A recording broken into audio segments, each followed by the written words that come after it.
안녕하세요. 책한민국입니다. 오늘 소개할 책은 이제서야 이해되는 법화경, 지은이는 원영, 운문사 승가대학을 졸업하고 일본 하나조노 대학에서 박사학위를 받았다. 대한불교조계종 교육원 불학연구소 상임연구원과 교육아사리, 교육위원 등을 역임하고 여러 대학과 사찰에서 강의를 하여 공부를 나누었다. 현재 서울 성북구 청룡암의 주지로 도량을 돌보면서 BBS 불교방송 라디오 원영 스님의 마음 토크와 불교 공부를 하는 사람이라면 꼭 봐야 한다는 텔레비전 프로그램 원영 스님의 불교 대백과를 통해 대중과 소통하며 저술 활동을 이어가고 있다. 본문을 읽겠습니다. 법화경의 정식 명칭은 묘법 연화경입니다. 백년 같은 올바른 가르침을 담은 경전이라는 뜻이랍니다. 연꽃은 불교를 상징하는 꽃입니다. 인도 사람들은 특히 백년을 연꽃 중에서 으뜸으로 여긴다고 합니다. 묘법 연화경은 연꽃 중에서도 최고인 백년처럼 가장 올바르고 훌륭한 법을 담은 경전이라는 의미입니다. 법화경은 부처님께서 만년에 설법하신 경전입니다. 성불하신 이후로 일생 법을 설하고 다니셨지만 열반에 들기 전에 그간 하지 않았던 으뜸 가는 법을 설하겠다고 하셨는데 그 내용이 법화경에 담긴 것이죠. 비유가 가득한 각 품의 이야기에는 모든 중생의 성불 가능성이 담겨 있습니다. 모든 중생이 성불할 수 있다는 가르침인 일불승 사상을 통해 우리가 어떤 마음으로 수행해야 할지를 알려줍니다. 깨달음의 성취에 있어서 순서는 중요하지 않다. 거기에는 성별도 없고 나이도 없으며 지위도 빈천도 없다. 심지어 수행을 많이 하고 적게 하고의 문제도 아닌 듯하다. 오직 중요한 것은 누구나 다 깨달을 수 있다는 것.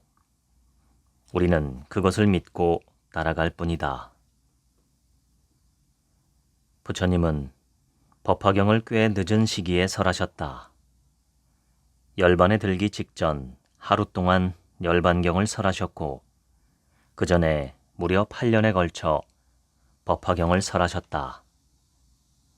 부처님은 당신이 체득한 가장 완전한 깨달음의 서사가 법화경에 담겼다고 말씀하셨다.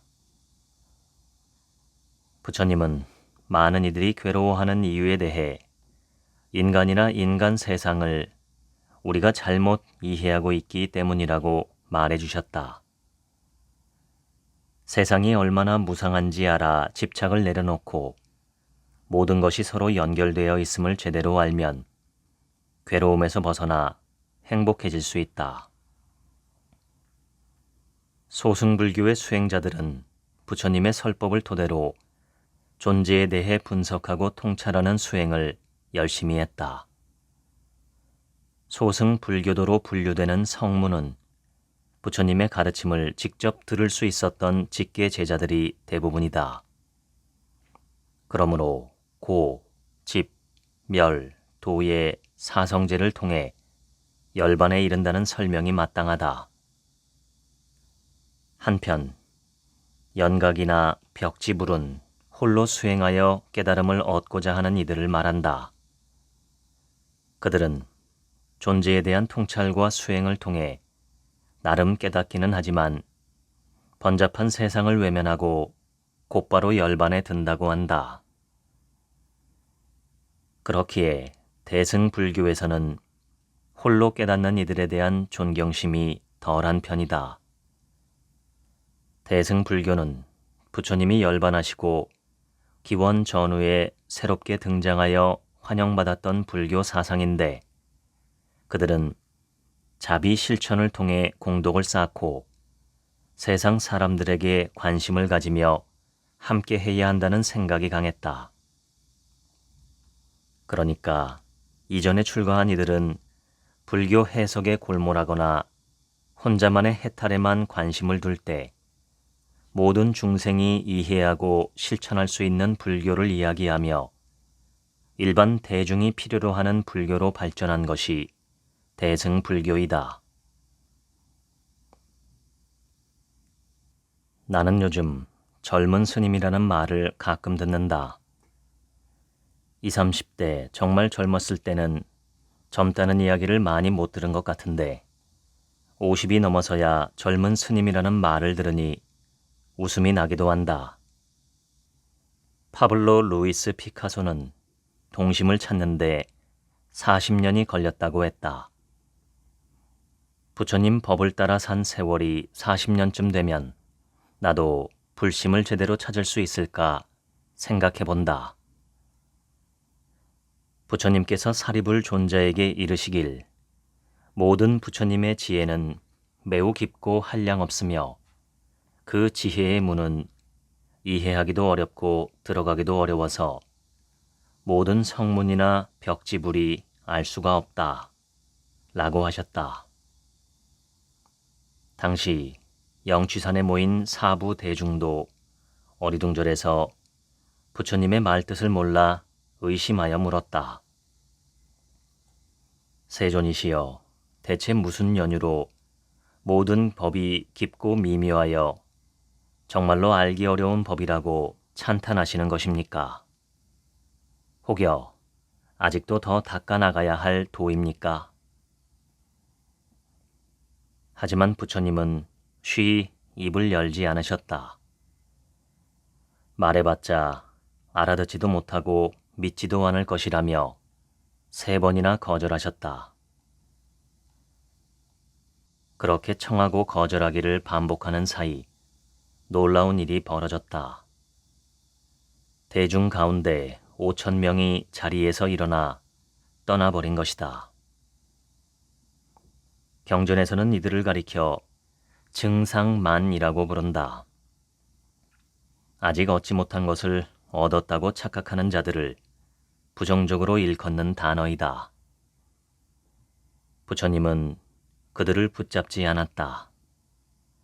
아니, 오히려 잘 갔다는 듯이 말씀하셨다. 지금 여기 대중은 나뭇가지나 잎사귀는 없고 알짜배기 열매만 남아있는 셈이다. 사리불이여, 아까와 같은 증상만자들은 물러가는 것이 오히려 당연하다. 이제 그대는 잘 들어야 한다. 내 마땅히 너를 위하여 설하리라.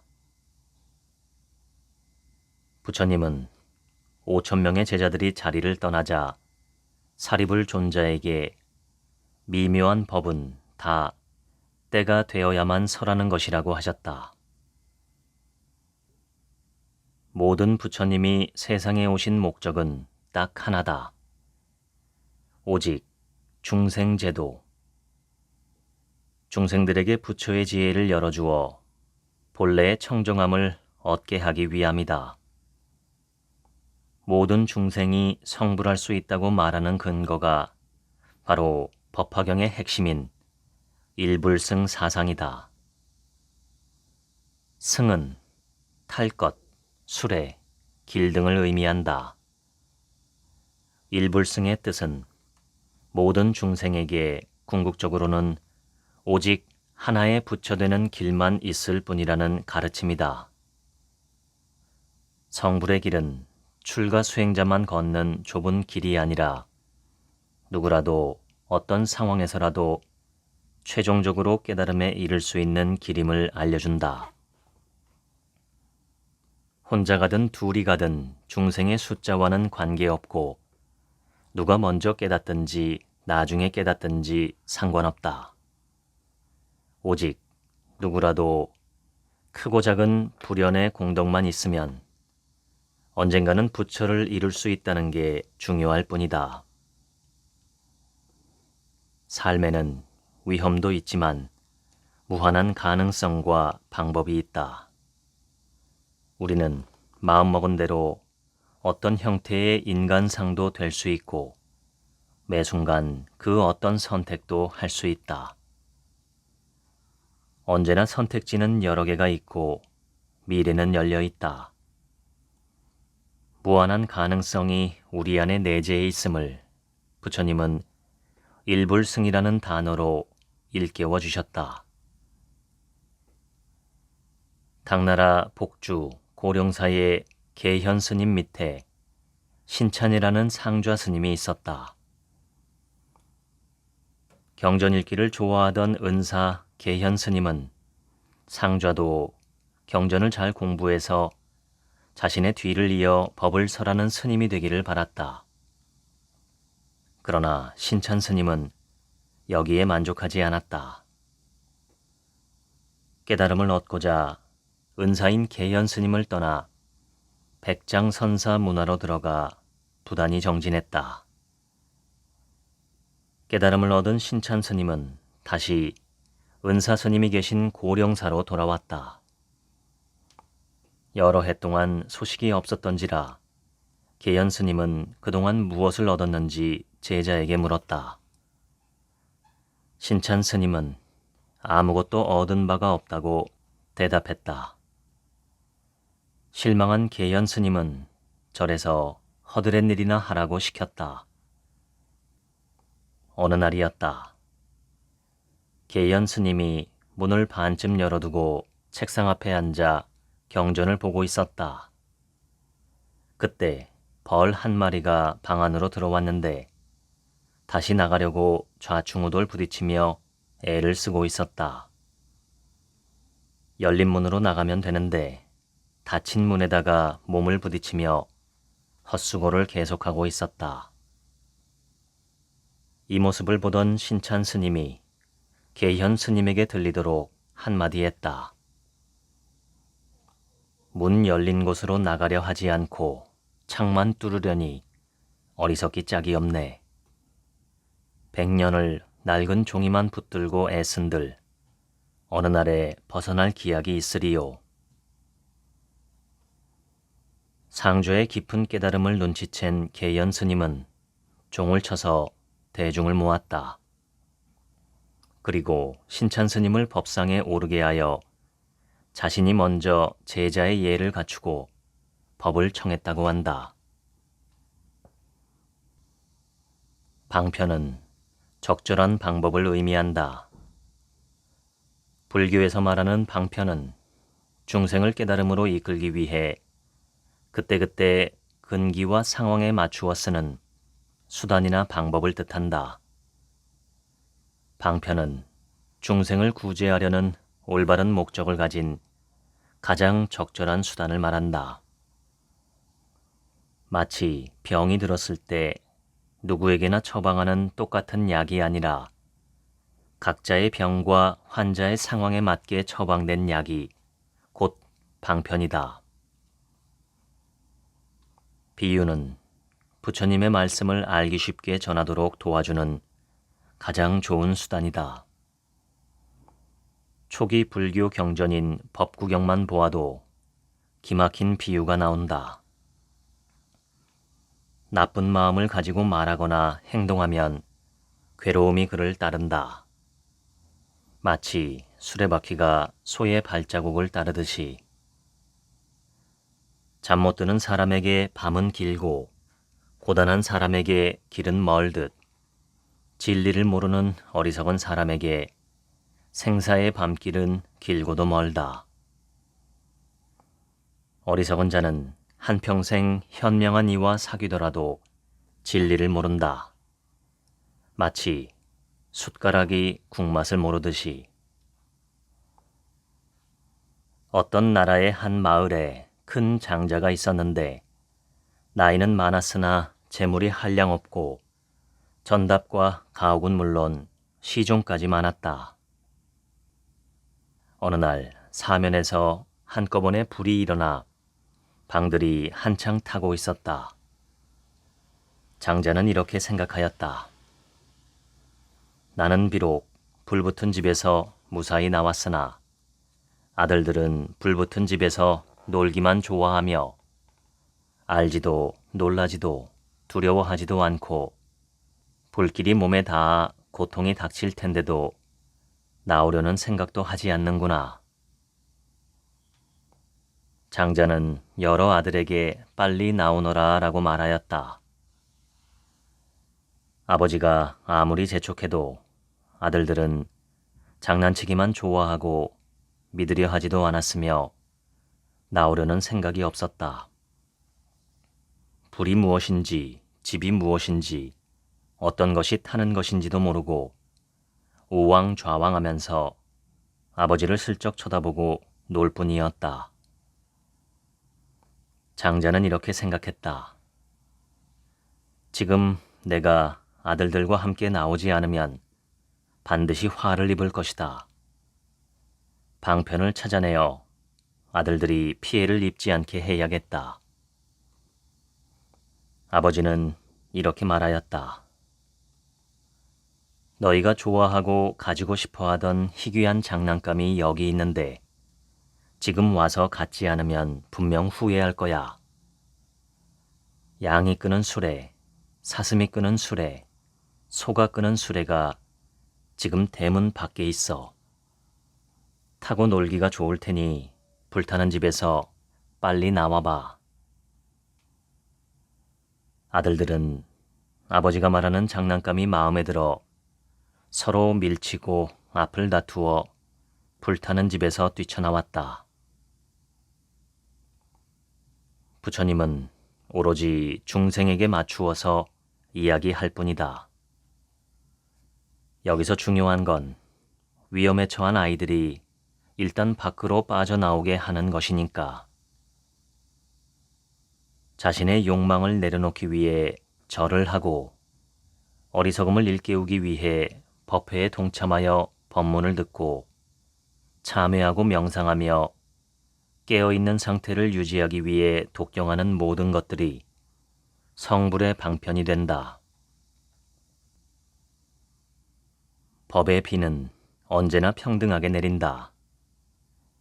자신의 그릇이 작아서 받아들일 수 없다고만 생각하면 그 작은 틀에서 영원히 벗어날 수 없다. 설령 근기가 지금은 상중하로 구분 지어져 있어도 애초부터 작은 그릇은 없었다. 작은 그릇도 점차 키우면 커지고 순차적으로 누구나 진리에 들어갈 수 있다. 제자들이 부처님의 가르침을 받아들여 자신들과 부처님과의 상황을 비유로 말하는데 그것이 바로 궁자의 비유, 가난한 아들의 이야기다. 백만장자인 아버지가 50년 전에 잃어버린 가난한 아들을 만나 그에게 천천히 단계를 밟아서 자신의 전 재산을 상속시킨다는 내용이다. 빈궁한 아들은 장자가 자기 아버지라는 것도 모르고 처음엔 무조건 피하려고만 한다. 아버지는 아들의 두려워하는 마음을 이해하고 처음부터 그가 자기 아들이라고 밝히지 않는다. 오히려 품삯을 주면서 가장 하찮은 똥 걸음 치우는 일부터 시킨다. 아버지는 직접 지저분한 복장으로 갈아입고 그의 일을 거들며 아들을 안심시켰다. 그런데도 아들이 자신을 믿지 못하므로 무려 20년이 넘도록 아들에게 하찮은 일들을 맡긴다. 그러다 병이 든 장자는 죽음이 멀지 않았다는 생각에 아들에게 금은 보화가 가득한 창고 관리를 맡긴다. 일처리를 사심없이 공정하게 하며 점차 대범해진 아들의 모습을 본 장자는 이윽고 대중을 불러 그가 진짜 자신의 혈육이라는 사실을 밝힌다. 성문 제자들이 이미 부처님의 상속자지만 그것을 모르고 똥걸음을 치우듯 번뇌만을 제거하며 살아온 것을 말한다. 여기서 장자는 부처님이다. 예나 지금이나 자기 수행에만 빠져 있는 이들의 수행을 보면 대체로 번뇌를 제거해서 열반에 드는 길을 말한다. 법화경은 그 정도의 수행은 그저 똥걸음 치우는 일에 지나지 않는 것이라고 말하는 듯하다. 대승의 수행자들에게는 번뇌를 제거하는 수행만이 수행이 아니다.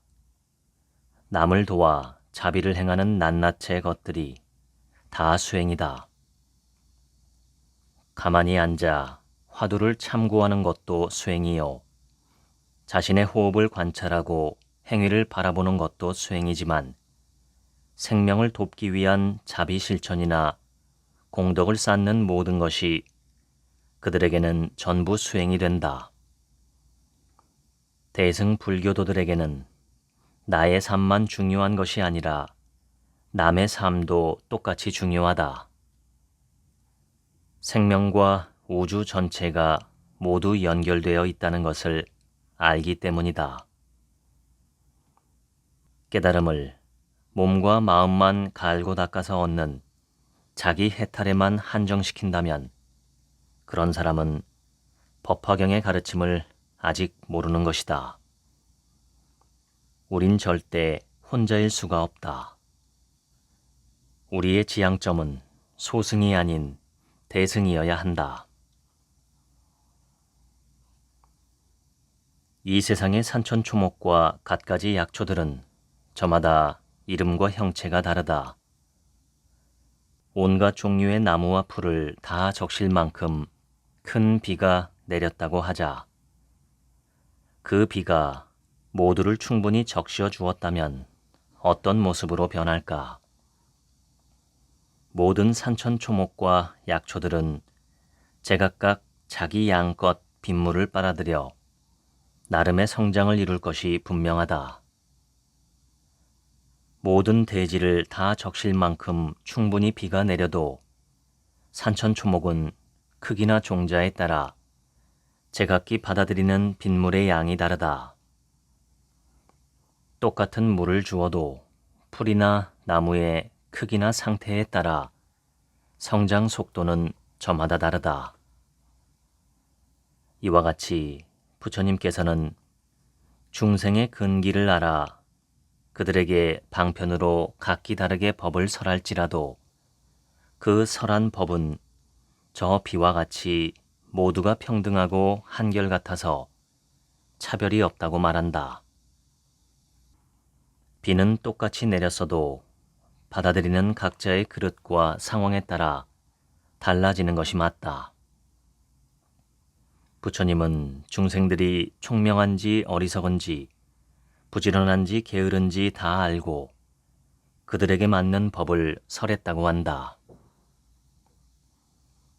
불교에서 말하는 근기는 부처님의 가르침을 받아들이고 깨달음을 얻을 수 있는 능력이나 자질, 가능성과 기틀을 일컫는 말이다. 상, 중, 하 셋으로 나눈다.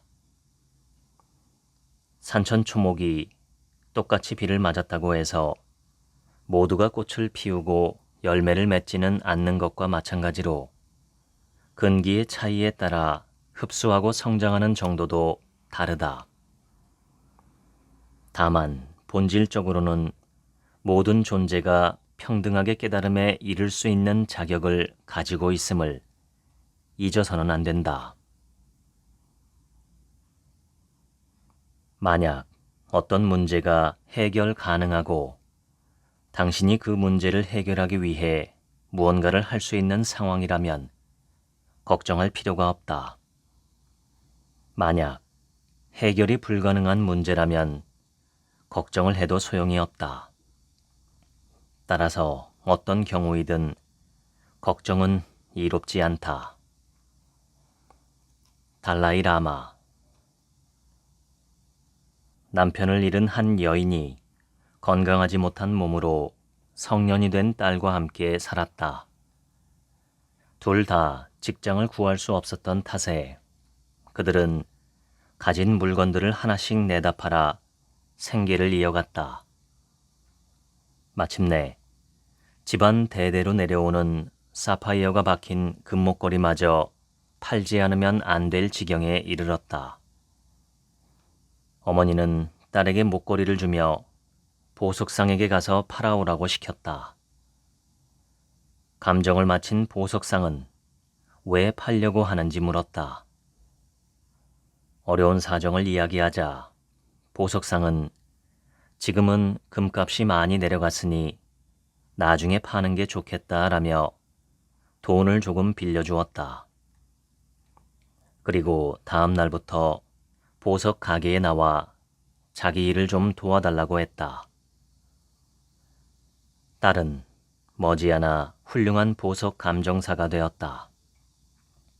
그녀의 성실함과 정직함은 곧 소문이 났다. 시간이 흘러 금값이 오르자 보석상은 이전에 팔기로 한 목걸이를 팔 때가 되었다고 했다. 집으로 돌아와 목걸이를 팔기 전에 먼저 감정해 본 딸은 그것이 순금이 아니라 도금한 가짜 목걸이였음을 알게 되었다. 사파이어도 낮은 등급의 보석이었다. 다음 날 그녀는 보석상에게 왜 진작 말해주지 않았느냐고 물었다. 보석상은 대답했다. 만약 내가 그때 말해주었다면 내 말을 믿었겠느냐? 아마도 너와 내 어머니의 절박한 상황을 이용해 값을 덜 쳐주려 한다고 의심했을 것이다. 헛된 희망을 품고 보석상들을 찾아다니거나 절망해서 살아갈 의지를 잃었을 것이다. 내가 그때 진실을 말해준다고 해서 우리가 무엇을 얻었겠느냐? 하지만 지금 너는 보석에 대한 전문 지식을 익혔고 나는 너의 신뢰를 얻었다. 류시화, 좋은지 나쁜지 누가 아는가 중에서 내가 어떤 인연을 만나는가에 따라 삶의 결도, 격도 달라진다. 세 사람이 길을 가면 반드시 스승으로 받들 만한 사람이 있다. 그럼에도 살면서 좋은 인연을 만나지 못했다는 생각이 든다면 경전이라도 자주 보아야 한다. 사람들이 내게 자주 하는 질문 중에 이런 것이 있다. 어떻게 하면 마음을 내려놓을 수 있느냐? 어찌하면 생각을 비워버릴 수 있느냐는 물음이다. 그러면 나는 의례 생각을 안 하시면 됩니다. 라고 답한다. 매우 간단 명료한 심리적 처방이다. 그러나 반응은 신통찮다. 그걸 말이라고 하는 거냐는 표정이다. 그런 표정이 읽히면 미소 지으며 한 번 더 강조한다. 어려울 게 없습니다. 지금 하는 생각이 쓸데없는 생각이거들랑 그냥 안 하시면 됩니다. 약을 처방해 주어도 먹을지 말지는 본인의 의지에 달려있다. 몹시 추운 날, 아직 불을 피울 줄 모르는 시대에 처음으로 불을 피운 사람이 있다고 치자. 그가 피운 불의 온기에 사람들이 찾아든다. 그는 사람들에게 불 피우는 방법을 알려주고 우리는 모두 불을 지필 수 있다고 말한다. 그러나 사람들은 믿기 어려워한다. 과연 자신이 불을 피울 수 있을지 스스로 의심부터 한다. 그런 이들에게 믿음을 주고 상상의 이야기까지 비유로 들면서 부처님은 설득을 계속하는 것이다. 깨달음을 이루기 위해서는 수많은 시간이 필요한지도 모른다. 시간이 길든 짧든 우리에게는 보배 구슬 같은 역할을 하는 것이 있고 언젠가는 그것을 발견하여 활용할 수 있음을 믿어보자. 그것이 있다는 것을 굳게 믿는 것만으로도 불안과 두려움을 떨쳐낼 수 있다고 나는 생각한다. 모든 인간의 삶에는 잠재력이 있다. 그 잠재력이 실현되지 않으면 삶은 낭비되는 것이다. 스위스의 정신과 의사이자 분석 심리학 창시자인 칼 구스타프 융이 남긴 말이다. 22년이라는 긴 세월 동안 산을 깎아서 길을 만든 사람이 있다. 다시랏 만지라는 인도인인데 오로지 정과 망치만을 가지고 하루도 쉬지 않고 산을 깎아 길을 낸 이유는 이러하다. 그의 아내가 크게 다쳐 이웃 마을에 있는 병원을 가야 하는데 거리가 무려 55km였던 데다 평지도 아닌 산길이었다. 결국 사랑하는 아내는 병원에 도착하기도 전에 숨을 거두고 말았다. 그 일을 겪은 후에 자신과 같은 슬픔이 되풀이되지 않도록 길을 내야겠다는 마음을 일으킨 것이다. 진리의 가르침을 행하는 데는 승속의 구분이 없다. 작심 3일이어도 오늘부터 다시 시작해보자. 앉을 때는 당신 안에 있는 붓다가 앉게 하라. 걸을 때는 당신 안에 있는 붓다가 걷게 하라. 붓다 되기 연습을 즐겨라. 당신이 붓다가 되지 않으면 누가 붓다가 된단 말인가? 틱나탄. 옛날에 어떤 스승이 제자들을 가르치는데 하루는 배운 내용을 점검하였다. 스승은 제자들을 한 사람씩 불러 가르친 내용에 대해 묻고 답을 들었다. 모두가 대답을 잘하고 있었다. 그런데 장차 나라를 물려받을 왕자만이 해맑은 표정으로 고작 첫 문장을 익혔다고 대답했다. 놀란 스승이 그게 전부냐고 묻자 왕자는 두 번째 문장도 익혔습니다 라며 조심스럽게 말했다. 스승은 매를 들어 왕자의 다리에 회초리를 가했다. 그런데 왕자의 표정이 평온했다. 난감해진 스승은 책을 꺼내 왕자가 익혔다는 첫 문장을 들춰보았다. 이렇게 쓰여 있었다. 화내지 말라. 흥분하지 말라. 이성을 잃지 말라. 이어 두 번째 문장에는 진실을 말하라. 언제나 진실만을 말하라. 스승은 왕자를 꼭 안아주며 말했다. 한 문장이라도 제대로 배운 것을 축하드립니다. 마음은 늘 비교한다. 그래서 마음을 비워야만 비교도 사라진다. 비교가 사라지면 대립도 사라지고 대립이 사라지면 내면의 갈등도 사라져서 드디어 존재의 아름다움이 보이기 시작한다. 타인에 대한 시기심을 버리지 못한 채 자기 인생의 악역으로 남을지 말지는 오로지 본인의 선택이다. 살면서 가장 가슴 아픈 일이 무엇이었는지 묻는다면 어떤 대답이 나올까? 비슷하게 나오지 않을까 싶다. 첫째는 사랑하는 이들의 죽음, 둘째는 가까운 이의 배신이라고 말이다. 부처님께서도 생전에 가슴 아픈 일들을 덜어 겪었다. 친족인 석가족이 몰살당하는 것을 막지 못한 것도 그중 하나였다. 또 하나는 사촌인 제바 달다의 배신이다. 부처님은 수차례나 죽임을 당할 뻔했다. 제바 달다는 코끼리에게 술을 먹여 부처님께 해를 입히기도 했고 손톱에 독을 바르고 부처님을 해치려 하기도 했다. 어려서부터 보고 자란 혈연관계의 사촌동생이 부처님을 죽이려 하고 결국 배신하여 대중을 이끌고 별도의 승가로 독립까지 한 일도 있었다. 인간적으로 보면 뼈아픈 일이었을지 모른다.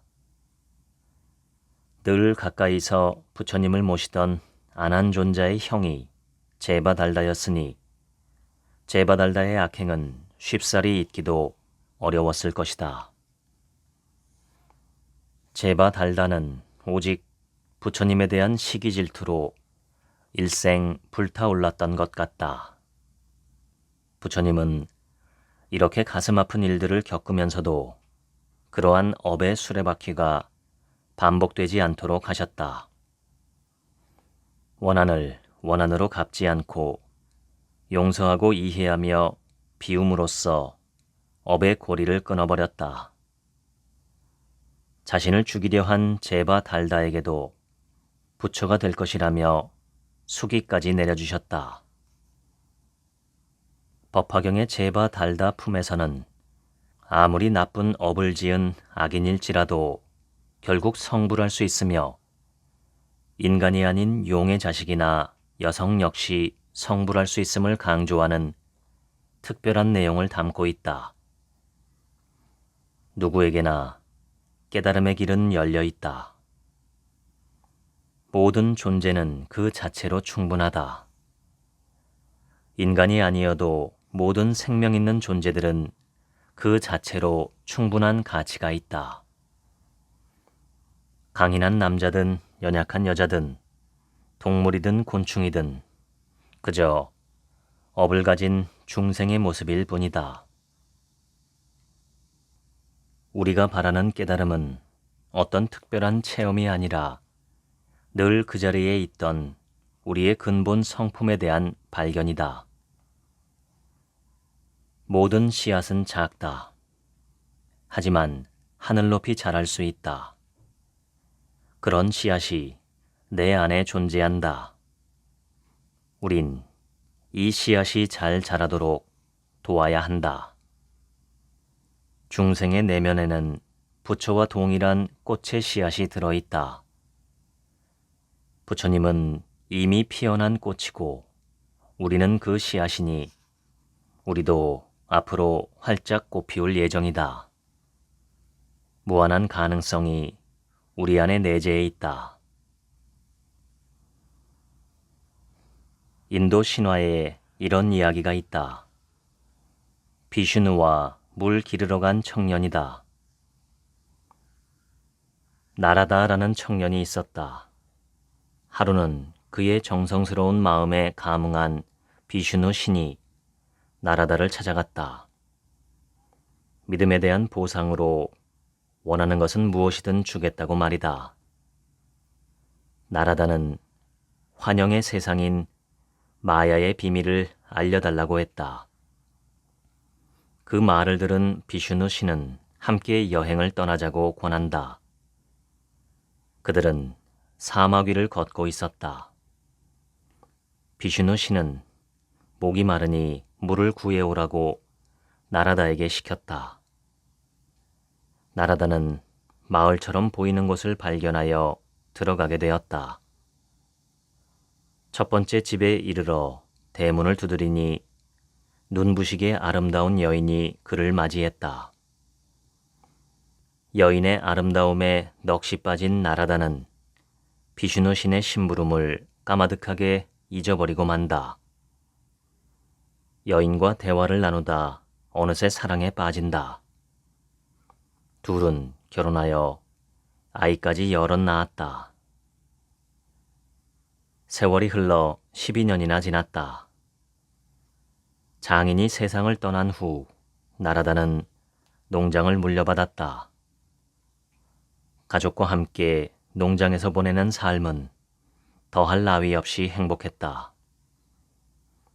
그러던 어느 날 밤 갑자기 폭우가 쏟아졌다. 거친 물살이 집과 사람을 모조리 휩쓸고 지나갔다. 홍수와 폭풍으로 아내와 아이들을 모두 잃은 나라다는 절망에 빠져 울부짖었다. 바로 그때 뒤에서 비슈누 신의 음성이 들렸다. 나라다야, 물은 가지고 왔느냐? 거의 1시간이 지났구나.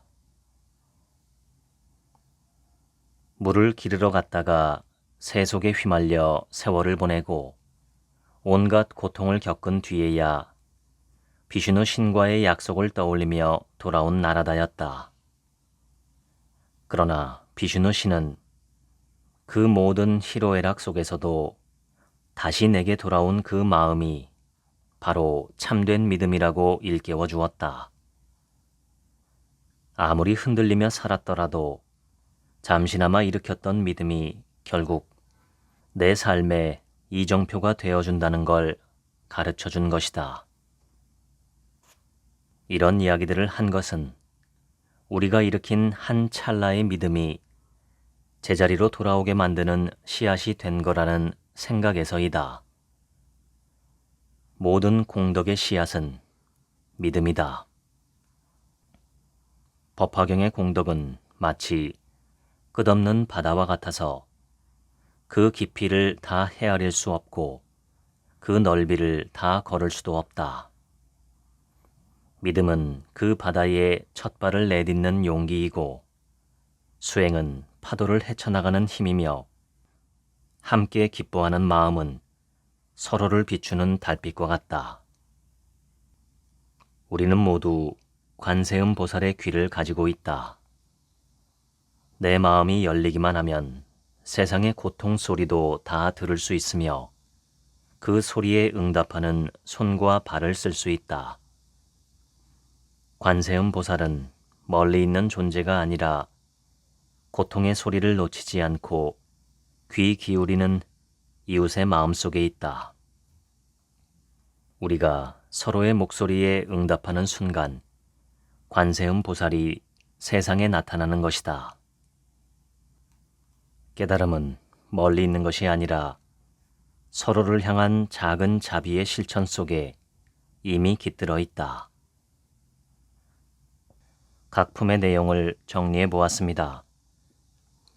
제1서품 석가모니 부처님께서 왕사성 영축산에 12,000명의 대중과 함께 모여 본 설법에 들어가기 전 운집 배경과 규모, 전반적인 설법 분위기를 묘사하고 있다.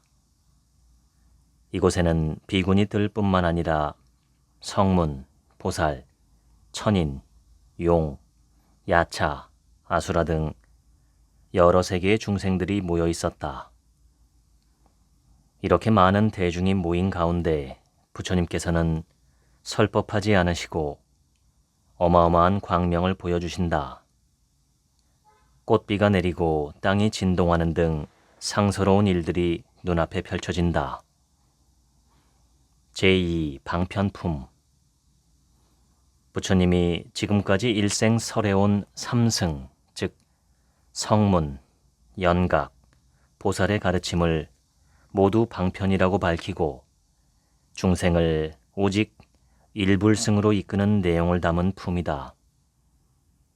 삼승은 하나의 목적을 향해 인도하기 위한 교육 과정일 뿐이라는 것이다. 그 하나는 바로 모든 중생으로 하여금 일불승을 성취하게 하는 일이다. 제3 비유품 부처님은 불타는 집에서 노는 아이들을 밖으로 불러내는 이야기를 해주신다. 나와 보면 너희에게 좋은 수레를 주겠다고 하여 아이들을 밖으로 나오게 한다.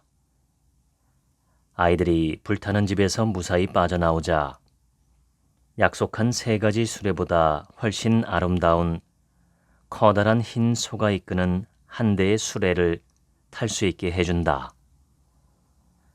제4 신의 품 수보리, 가전연, 가섭, 목건년 4명의 성문 제자가 비로소 부처님의 참뜻을 믿고 이해했음을 고백하며 그것을 가난한 아들과 부자 아버지의 비유로 풀어내는 품이다. 제5. 약초 유품. 부처님의 법은 한 맛으로 평등하지만 중생의 근기 차이에 따라 받아들이는 바가 다르다는 것을 큰 구름과 삼초 이목으로 비유하는 품이다. 제6. 수기품. 신의 품에서 믿고 이해했음을 고백한 4명의 성문 제자에게 장차 성불할 것이라고 수기를 주시는 품이다. 제7. 화성유품. 과거 부처님과 현재 제자들의 전생 인연을 말씀하신 뒤 험한 길 위에서 변화로 만든 성, 즉 화성 비유로 중생을 구제하는 이야기를 풀어주는 품이다. 어떤 큰 인도자가 많은 사람을 데리고 험난한 길을 떠나 저 멀리 보배가 있는 나라로 가려 한다. 길은 위험하고 험준하며 물, 음식도 부족하고 사막과 같은 고난이 계속되자 사람들은 지치고 두려워져 포기하려고 한다. 이때 인도자는 한 가지 방편을 쓴다. 신통력으로 한 성을 만들어 사람들을 쉬게 한 것이다. 사람들이 성에 들어가 푹 쉬고 안심하자 이 성은 방편의 하나로 잠시 만든 것일 뿐이라고 한다. 진짜 목적지는 아직 앞에 있다고 설득하여 그들을 목적지까지 안전하게 인도한다는 내용이다. 제8. 500제자 수기품. 앞서 수기받은 4명의 성문 제자 외에 500아라한과 그 밖의 성문들에게까지 수기가 확대되는 품이다. 부처님께 수기를 받은 500아라한은 기뻐하면서 자리에서 일어나 예배하고 지금까지 번뇌만 끊으면 구경 열반인 줄 알았는데 그것이 잘못이었음을 이제 알았다며 참회한다. 그리고 그 심경을 부처님께 비유로 말씀드린다. 예전에 가난한 사람이 부자 친구 집에 갔다가 친구가 값으로 헤아릴 수 없는 보배구슬을 옷 안쪽에 매달아 주었는데 그것을 모른 채 떠난 후 여러 나라를 전전하며 품팔이로 힘겹게 살았다. 한참 뒤 우연히 부자 친구를 다시 만나 옷 속에 보배구슬을 달아주었다는 이야기를 듣고 가난한 이는 그제야 풍부한 재물을 얻어 모든 욕구를 충족하게 되었다는 것이다. 제9. 수학 무학인 기품. 배우는 이와 배울 것이 없는 이를 포함한 성문 제자 2,000명에게 수기를 주는 품이다. 이들은 수많은 부처님께 공양하고 법장을 수호하며 마지막에 시방 세계에서 동시에 보리수 아래에 앉아 모두 같은 이름으로 성불한다는 수기다. 제10. 법사품. 부처님이 열반에 드신 후 말세에 법화경을 수지, 독송, 설하는 법사의 공덕을 밝히고 그를 어떻게 공양하고 수호해야 하는지 설하는 품이다. 여기에도 비유가 나온다. 어떤 사람이 목이 말라서 물을 구하느라 우물을 팔 때 마른 흙만 보게 된다면 물이 아직 멀리 있다고 짐작하겠지만 계속해서 파며 포기하지 않는다면 마침내 진흙을 만날 것이고 물이 곧 나올 것을 알게 될 것이라는 이야기다. 제11. 견보탑품. 땅속에서부터 공중에 솟아오른 칠보탑과 다보열애 그리고 시방세계의 분신 부처님이 한자리에 모이는 모습을 보여주며 이 장면을 통해 법화경의 설법이 얼마나 진실하고 최상의 법문인지를 알게 해주는 품이다. 제12. 제바 달다 품. 법화경 중에서도 가장 파격적인 내용을 담고 있다. 부처님을 해쳤던 악인 제바 달다에게도 수기가 내려지고 용녀의 즉신 성불이 나타나는 품이기 때문이다. 악인, 여인, 축생까지도 모두 부처가 될 수 있다는 일승 법문의 극치를 보여주는 품이다. 제13. 권지품. 부처님이 열반에 드신 후 악세에서 법화경을 굳게 지니고 널리 펴겠다고 서원하는 품이다. 권지품은 보살, 아라한, 학, 무학, 비구니, 보살 대중에 이르기까지 모두가 부처님 인멸 후에 악세에서도 몸과 목숨을 아끼지 않고 법화경을 수지 유포하겠다는 서원을 세우는 품이라 하겠다. 제14. 안락행품. 보살이 어떻게 해야 몸과 마음이 편안하고 행이 즐거운 상태로 법을 설할 수 있는지에 대해 4가지 안락행을 제시한다. 법화경의 계율 사상을 대변하는 품이라고 볼 수 있다. 첫째, 몸의 안락행. 둘째, 입의 안락행. 셋째, 뜻의 안락행. 넷째, 자비서원의 안락행이다. 몸가짐과 만남의 장소를 잘 가리고 말을 부드럽게 하며 생각을 바르게 하여 큰 서원으로 자비롭게 살아가라고 권하는 품이다. 제15. 종지용출품. 부처님께서 열반하신 뒤 법화경을 지키고 널리 펼칠 보살들이 땅속에서 솟아오르는 장면을 통해 석가모니 부처님의 근본적인 교화력이 드러나는 품이다.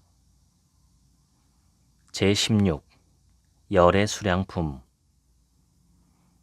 석가모니 부처님의 수명은 얼마인가에 대한 답변이다.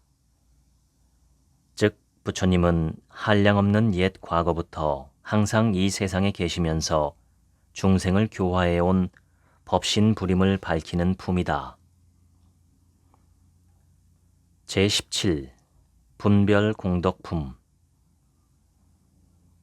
앞서 열의 수량품에서 설한 부처님의 수명은 한량없이 길다는 가르침을 어떻게 믿고 받아들이느냐에 따라 중생들이 얻게 되는 공덕을 분별해 설명하는 품이다. 공덕의 깊이와 모습은 분별되지만 목적지는 모두 성불이라는 뜻을 담고 있다. 제18. 수희공덕품. 역시 앞에 열의 수량품에서 설한 열의 수명이 한량없다는 말씀을 듣고 기뻐하는 마음이 얼마나 큰 복덕인지 비유를 들어 밝히는 품이다. 여기서 대시주자의 비유를 들어 설명하신다. 어떤 시주자가 80년 동안 보시하고 많은 이들로 하여금 아라한의 경지에 이르게 한 공덕도 법을 전하여 50번째 듣는 사람이 법화경 한 개송을 듣고 기뻐한 공덕에는 미치지 못한다는 것이다. 제19. 법사 공덕품. 법화경을 읽고 외우며 해설하고 쓰는 법사가 갖추게 되는 신체적 특징을 밝히는 품이다.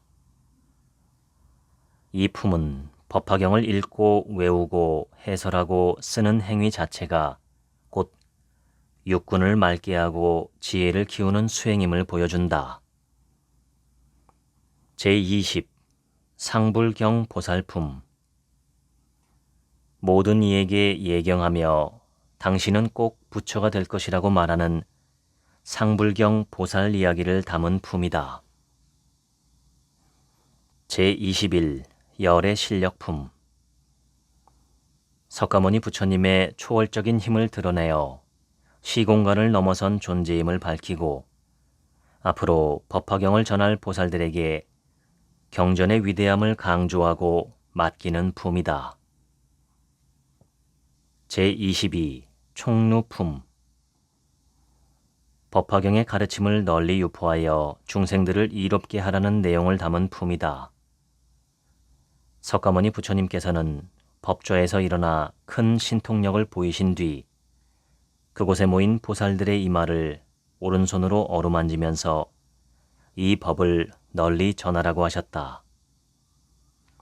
이 말씀을 듣고 함께 있던 보살들이 모두 일어나 부처님께 예배 올리고 서원을 3번씩 되풀이한다. 제23 야광보살 본사품. 야광보살이 과거에 어떤 수행을 통해 지금의 공덕을 이루었는지 보여준다. 그리고 법화경을 수지하고 보호하며 공양하는 자세에 대해 소신 공양을 통해 극적인 장면이 연출된다. 제24 묘음보살품. 자리에서 일어나거나 몸도 움직이지 않은 채 삼매에 들어 허공에 보배 연꽃을 나타내는 묘음보살의 이야기를 담은 품이다. 제25 관세음보살 보문품. 세상의 소리를 깊이 듣고 살피는 관세음보살이 중생의 소리를 어떻게 관찰하여 어떤 모습으로 나타나 고난에서 구제하는지를 설하는 품이다. 부처님은 무수한 중생이 온갖 고통을 받을 때 관세음 보살의 이름을 한마음으로 부르면 그 소리를 관찰하여 모두 해탈하게 하므로 관세음이라 부른다고 하셨다.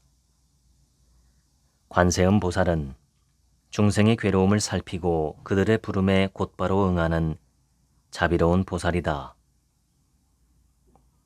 제26 다라니품.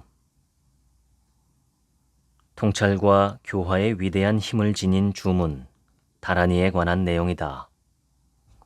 이는 법화경을 보호하고 설하는 법사를 보호하기 위해 사용되며 여러 보살과 호법신들이 서원할 때 함께 외우는 것이다. 먼저 야광보살이 자리에서 일어나 법화경을 설하고 지니는 사람을 비밀스러운 다라니로 보호하겠다고 부처님께 말씀드리고 긴 다라니를 외우는 장면이 나온다. 제27 묘장 어망 본사품. 불교 이외의 다른 가르침에 빠진 왕이 부인과 2 아들의 방편으로 교화되어 법화경에 귀의하고 온 가족이 출가하여 성불하는 인연을 담은 품이다. 제28 보현보살 권발품. 마지막 품답게 보현보살이 등장한다. 여기에서는 부처님이 열반한 후에는 어떻게 법화경을 만나 지니고 실천할 것인지를 밝히고 그러한 수행자를 보호하겠다는 서원이 담겨 있다. 영축산에 도착한 보현보살은 석가모니 부처님께 열애께서 열반하신 뒤 중생들이 어떻게 해야 이 법화경을 만날 수 있겠습니까? 라고 물었다. 부처님은 법화경을 만나려면 4가지 법을 갖추어야 한다고 말씀하셨다.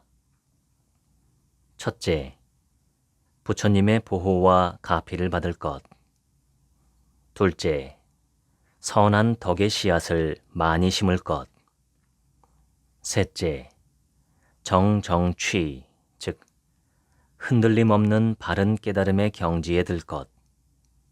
넷째, 모든 중생을 구제하려는 마음을 낼 것. 이 조건을 갖춘 이들이라면 열애가 열반에 든 뒤에도 반드시 이 경을 만나게 될 것이라고 강조하셨다. 마지막으로 부처님께서는 보현보살에게 만약 이 경전을 받아 지니는 일을 보게 되거든 부처님을 맞이하듯 일어나 멀리까지 나가 영접하라고 당부하시며 법화경을 읽고 외우는 이들은 부처님처럼 존귀하게 모시라고 말씀하시고 이 경전은 끝을 맺는다. 이제서야 이해되는 법화경 읽어드렸습니다. 지금부턴 제 얘기입니다. 불교는 종교이면서 종교가 아닌 희한한 종교입니다. 종교는 으뜸 종자에 가르칠 교, 으뜸되는 가르침이라는 뜻입니다. 무엇을 위한 가르침인가요? 삶을 위한 가르침입니다. 그러니까 종교는 way of life, 즉 어떠한 삶의 방식을 가르칩니다. 나를 살리고 남을 살리고 세상을 살리는 삶의 방식입니다.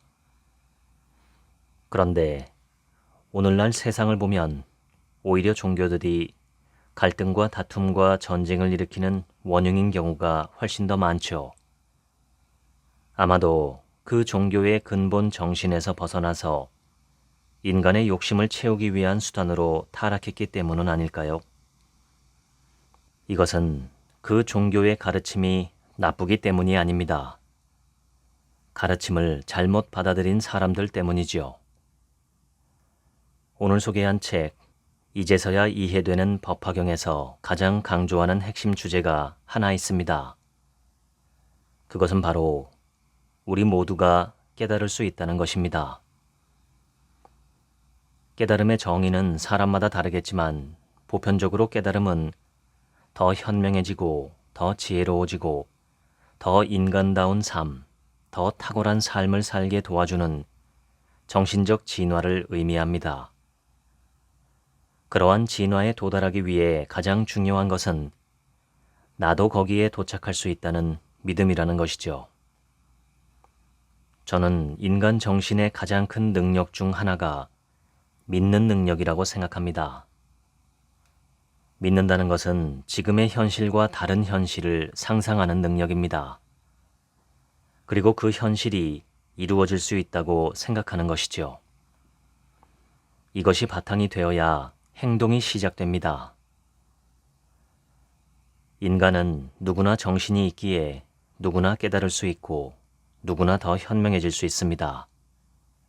누구나 더 행복한 삶을 살 수 있습니다. 그러려면 일단 내가 그럴 수 있다는 것 자체를 믿어주어야 합니다. 우리는 온갖 이상한 이야기들은 다 믿으면서도 내가 지금보다 더 뛰어난 사람이 될 수 있다는 것은 좀처럼 믿으려 하지 않습니다. 어쩌면 자기를 가장 믿지 않는 사람이 자기 자신입니다. 이제부터라도 그러지 마시고 자기를 믿어주시면 좋겠습니다. 자기를 북돋고 격려하고 키워나가시면 좋겠습니다. 나이가 몇 살이든 상관없습니다.